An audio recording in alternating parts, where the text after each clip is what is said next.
Heracles, mais conhecido como Hércules. Hércules é o herói mais famoso da mitologia grega, por sua força extraordinária, coragem e masculinidade.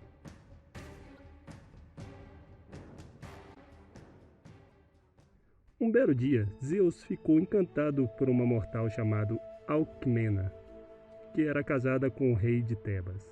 Então Zeus se disfarçou de seu marido e a seduziu. Alcmena nunca soube que era Zeus disfarçado. E nessa investida de Zeus, Alcmena acabou grávida. Alcmena e seu marido deu ao bebê o nome Alcides. Desde o nascimento do bebê, Zeus já tinha a intenção de torná-lo imortal e pediu ao deus Hermes que o sequestrasse e levasse o bebê para junto do seio da sua esposa, a deusa Hera, que estava dormindo, e que fizesse ele mamar. O bebê sugou o seio de Hera com muita força e violência, e Hera tinha sono pesado que nem assim acordava. Após ter terminado de mamar, devido à violência, o leite de Hera continuou a derramar, e as gotas caídas formaram e criaram a Via Láctea. Quando a deusa Hera descobriu sobre o bebê, ele sendo um filho legítimo de Zeus, o bebê foi objeto de grande ódio da Hera, pois sua existência era fruto de uma traição de seu marido. Zeus então mudou o nome do bebê para Hércules, que significa glória de Hera, na tentativa de agradar a furiosa Hera. Hera enviou 2 serpentes para matar Hércules em seu berço, mas ele estrangulou uma serpente em cada mão e ainda brincou com os cadáveres como se fossem brinquedos. Em sua juventude, Hércules se interessou por músicas e estava tendo aula de música e acabou acidentalmente matando seu professor com uma lira. Como punição de Zeus, Hércules foi enviado a cuidar de gado em uma montanha, e ele foi visitado pelas ninfas Prazer e Virtudes, que lhe ofereceram uma escolha de 2 vidas, uma confortável e fácil, ou uma gloriosa e brutal. Hércules escolheu a segunda opção, para que pudesse alcançar a grande glória. Mesmo Hércules vivendo longe dos deuses, junto com os mortais, Hera sentia um grande ódio dele. Ela nunca aceitaria Hércules ser filho do seu marido, a cicatriz de uma traição. Então tempos passaram e Hércules conheceu uma moça chamada Megara. Construiu uma família e teve vários filhos. A deusa Hera, sabendo disso, achou a oportunidade de fazer mal ao Hércules. Ela manipulou a mente de Hércules e fez ele ter um surto e matar sua esposa e filhos. Após recuperar a sanidade, Hércules, arrasado com o que aconteceu, foi consultar o oráculo de Delfos sobre um meio de se redimir do crime que cometeu e poder seguir sua vida normal. O oráculo lhe ordenou que servisse durante 12 anos o seu primo Euristeu, rei de Micenas. A deusa Hera, sabendo disso, foi até o rei, pois o rei era devotado à deusa Hera, e ditou a ele o que ele deve fazer com Hércules, com a oculta intenção de matá-lo, e assim iniciando sua vingança cruel. Hércules, a serviço do rei, teria que fazer 10 trabalhos perigosíssimos, que seria impossível de concluir, e ia acabar morto. Esse era o plano de Hera. O primeiro era matar o leão de Nemeia e trazer de volta a sua pele. O leão de Nemeia tinha uma pele tão espessa que era impenetrável, portanto todas as armas de Hércules eram inúteis contra ele. Então Hércules lutou mano a mano com o leão e conseguiu matá-lo por estrangulamento. Seu problema depois era com a pele do leão, o que ele resolveu com a ajuda da deusa Atena, que sugeriu que ele usasse as próprias garras do leão, as únicas capazes de penetrar na pele. Hércules passou a usar desde então a pele do leão como sua armadura. O segundo trabalho era matar a Hidra de Lerna. A Hidra era uma serpente monstruosa, com muitas cabeças que vivia no lago Lerna, guardando a entrada do submundo. Para cada cabeça que Hércules cortava, mais 2 cresciam de volta em seu lugar. E Iolaus, seu sobrinho, teve a ideia de queimar os tocos depois de cortar cada cabeça para impedi-las de voltar a crescer. Esta tática foi bem sucedida, deixando o monstro com apenas a sua única cabeça imortal. a qual Hércules enterrou debaixo de uma pedra gigante. Ele então mergulhou suas flechas no sangue venenoso da hidra, fazendo suas setas se tornarem venenosas e mortais. O rei Euristeu descontou esse trabalho, dizendo que Hércules, por ter recebido a ajuda de Iolaus, a tarefa não contava. O terceiro trabalho era capturar a corça de Cirineia. Essa grande corça era sagrada para a deusa Ártemis e tinha chifres de ouro e casco de bronze. Era tão rápida que podia ultrapassar uma flecha, mas Hércules a perseguiu a pé por um ano inteiro. Ele finalmente a capturou, acertando-o com uma seta não envenenada na perna, quando ela tinha parado para beber água, não podendo assim fugir.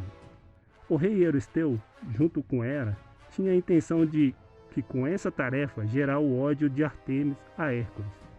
Mas o herói pediu perdão a Ártemis, que o perdoou com uma condição de retornar a corça segura. Euristeu desejava manter o animal, mas Hércules não podia permitir isso, e o enganou dizendo ao rei para vir pegar a corça. Assim que Euristeu foi pegá-la, Hércules a soltou e ela correu de volta para Ártemis, garantindo seu perdão e enfurecendo Euristeu e Hera, que estava escondida assistindo. O quarto trabalho era capturar o javari de Erimanto. Esse grande animal vivia no Monte Erimanto, um lugar frequentado pela deusa Ártemis. Hércules seguiu o conselho do centauro Quiron para esse trabalho, que era de forçar o javari a correr sobre a neve espessa, fazendo o javari se fatigar. Feito isso, Hércules então foi capaz de capturar o javari e levá-lo de volta para o rei Euristeu, que ficou tão apavorado com a besta que ele se escondeu em um caldeirão de bronze e implorou para que Hércules se livrasse dela. Quinto trabalho, limpar o estábulo do rei Augeas. Augeas era o rei de Elis e vangloriava de ter maior número de bovinos no país. Os bovinos eram um presente divino para Augeas e assim eram totalmente imunes a doenças, o que significa que não era necessário limpar os estábulos. Porém, o rei Augeas prometeu a dar a Hércules 1/8 do seu gado se ele fosse capaz de concluir essa tarefa aparentemente impossível em apenas um dia. Hércules redirecionou os rios Alfeus e Pneu para passarem por dentro dos estábulos. No entanto, Augeas voltou atrás em sua promessa, que acabou fazendo com que Hércules o matasse, passando o reinado de Eris para o filho de Augeas, que tinha sido exilado por seu pai por apoiar Hércules. No entanto, Euristeu se recusou a contar este como um dos trabalhos, alegando que foram os rios que fizeram todo o trabalho e não Hércules. O sexto trabalho era matar as aves do lago Estífalo. As estifanides eram aves comedoras de homens, com excrementos venenosos e penas metálicas, as quais poderia disparar como armas. Elas viviam nos densos bosques que cercavam o lago Estífalo, tornando-se impossível a encontrá-las no escuro da floresta. Ele então foi capaz de derrubá-las com suas flechas e elas fugiram para fora da floresta. O sétimo trabalho, capturar o touro de Creta. Este grande touro tinha sido enviado por Poseidon para o rei Minos e estava destinado a ser dado em sacrifício ao deus. No entanto, Minos achou o animal muito bonito para matar e sacrificou outro touro em seu lugar. Poseidon ficou tão irritado com isso que fez o touro se tornar bravo, para aterrorizar o reino de Minos. Hércules foi para Creta e lá o capturou por estrangulamento. Ele levou o touro ao rei Euristeu, que quis sacrificar um animal a Hera, mas a deusa recusou o presente porque representava um dos feitos gloriosos de Hércules. O touro foi, portanto, liberado para a maratona e ficou conhecido como um touro maratoniano. O oitavo trabalho era roubar os cavalos de Diomedes. O gigante Diomedes, filho de Ares e rei de Trácia, possuía 4 cavalos selvagens, comedores de homens. Quando Hércules foi para roubá-los, trouxe alguns jovens para ajudá-lo, incluindo seu então namorado chamado Abdero. Eles roubaram os cavalos e Hércules deixou Abdero para guardar os cavalos, enquanto ele lutava contra Diomedes e os seus homens. Sem saber que os cavalos eram carnívoros, os cavalos devoraram Abdero e por vingança Hércules entregou Diomedes vivos para seus próprios cavalos o devorarem. Ele então estabeleceu a cidade de Abdera em memória de seu amante. Nono trabalho é obter o cinturão de Hipólita. Euristeu deu a Hércules essa tarefa a pedido de sua filha, Admeta. Hipólita era a rainha das Amazonas e possuía um cinto mágico, dado a ela por seu pai, o deus Ares. Ela deu o cinto para Hércules de boa vontade, pois ela ficou maravilhada com a sua destreza física. No entanto, a deusa Hera espalhou boatos entre as outras Amazonas que Hércules foi lá não foi para o cinto, e sim para matar a rainha, levando-as a correr e atacá-lo. Hércules derrotou todas elas. O último trabalho era obter o gado de Gerião. Gerião de Ereteia era um gigante, neto de Medusa, e que possuía 3 cabeças, e 3 corpos, e 6 braços, todos unidos em um conjunto de pernas. Seu imenso rebanho de bois vermelhos era guardado pelo pastor Euritião e pelo monstruoso cão Ortro, de 2 cabeças, irmão de Cérberus. Por ordem de Euristeu, Hércules deveria se apossar do rebanho do gigante e trazê-lo até Micenas. Hércules teve que viajar para o outro lado do mundo para chegar a Ereteia, mas foi assistido por Hélios, o deus do sol, que admirou a coragem de Hércules depois dele ter atirado uma flecha contra ele, enfurecido com o calor do sol. Hércules matou Ortro e Euritião com a sua cravo, e depois lutou contra Gerião, o matando com suas flechas envenenadas. Hércules em seguida enfrentou mais problemas para tentar trazer o gado de volta para Euristeu. Quando um dos touros escapou, Hércules teve que lutar e matar Érix, um dos filhos de Poseidon.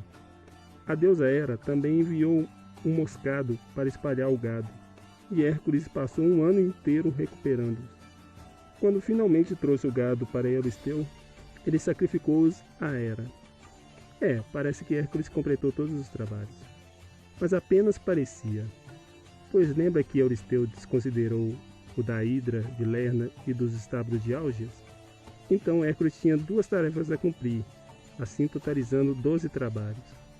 Então o trabalho que Euristeu deu era roubar as maçãs de ouro no jardim das Hespérides. Hércules teve que procurar por muitos anos para encontrar o jardim onde as maçãs douradas cresceram. Elas tinham sido um presente de casamento da deusa Hera com Zeus, e eram guardadas pelo dragão de 100 cabeças, Ladon, bem como as ninfas chamadas Hespérides, filha do titã Atlas. Hércules pegou o deus do mar, Nereu, e tentou escapar, transformando-se em várias formas, mas Hércules o segurou tão firme até que ele dissesse a localização do jardim. Hércules então procurou Atlas, o titã que eternamente sustentava a abordada celeste sobre o ombro, como punição por tentar derrubar os deuses do Olimpo. Hércules ofereceu para segurar o peso enquanto Atlas pegava as maçãs para ele. No entanto, após Atlas voltar com as maçãs, ele não queria tomar o peso dos céus sobre si novamente, e se ofereceu para levar as maçãs a Euristeu ele mesmo. Hércules o enganou, fingindo concordar com ele. Pediu a Atlas para sustentar o céu para ele, enquanto ele colocava algum estofamento em seu ombro. Assim que Atlas tomou de volta o céu, Hércules tomou as maçãs e fugiu. Agora então, o último trabalho, capturar Cérbero. Cérbero era o cão de 3 cabeças monstruosas que guardava a entrada do submundo, impedindo que os vivos entrassem. Hércules foi instruído antes que ele partisse para essa tarefa de como deveria fazer para chegar em segurança no submundo. Ele então viajou para dentro do submundo através de uma profunda caverna em Lacônia, encontrando muitos monstros e fantasmas no caminho, mas sempre com a ajuda da deusa Atena e Hermes. Ele ficou diante do deus Hades e Perséfone e pediu sua permissão para levar Cérbero. Eles concordaram, após coação, mas com uma condição de que Hércules não machucasse Cérbero, e Hércules foi capaz de dominá-lo usando apenas a sua força própria. Hércules conseguiu capturar o animal e levou para o Euristeu, que ficou aterrorizado, e Hércules então retornou Cérbero com segurança para guardar o submundo novamente. Depois de terminar todos esses trabalhos, finalmente Hércules estava livre. Mas Hércules, por sua vontade na defesa dos oprimidos, se entregou a muitos outros trabalhos depois disso. E acabou se apaixonando pela sedutora Iole e se dispôs a casar com ela. No casamento, recebeu de presente de casamento uma túnica envenenada, que ao vesti-la, o veneno infiltrou em seu corpo, deixando-o louco de dores. Em frente àquele sofrimento, Zeus arrebatou seu filho para o Olimpo, onde Hércules ganhou a imortalidade e, na doce tranquilidade, recebeu a deusa Hebe em casamento, com quem teve 2 filhos, Anicetus e Alexiares. E é isso, pessoal. O que achou da história de Hércules, que era adorado como protetor divino da humanidade, possuindo um grande número de santuários em todo o mundo antigo, e seus festivais que eram amplamente celebrados? Espero que tenha gostado do vídeo e até a próxima.